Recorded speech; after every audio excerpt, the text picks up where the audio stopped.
All right, I'm gonna make tomato pepper jack soup, but I'm gonna make it the toss and go way, which means there's no steps. I'm just gonna dump everything in this pot, and it's gonna be the best tomato pepper jack soup you've ever had and the easiest you've ever made. When I do toss and goes, I like to start with these kind of onions. These are already cooked, so this way you don't have to worry about sauteing the onions ahead of time. I'm just gonna drop like 2 tablespoons of these onions right in the bottom of the pot. Then what we're gonna do, no searing, no sauteing, we're just gonna pour in some Campbell's soup, 2 cans, just like that. And then I'm gonna do some crushed Italian tomatoes. That's gonna give it a little bit of a chunk, so it's gonna taste a little bit more hearty. I'm gonna use evaporated milk. Now you can use regular milk. The reason I like evaporated milk is because I don't have to worry about it breaking. Seasoning in, not a lot, just a little paprika.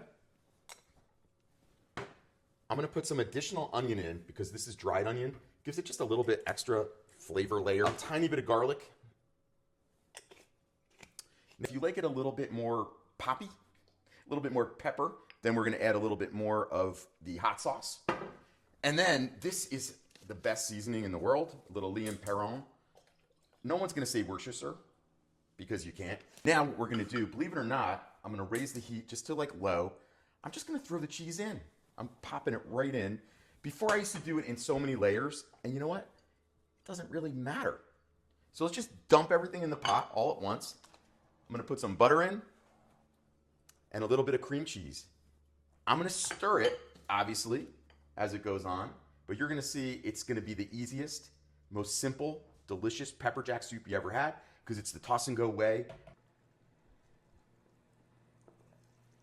Yum, yum, yum. A little grilled cheese that goes right on the bottom of the plate.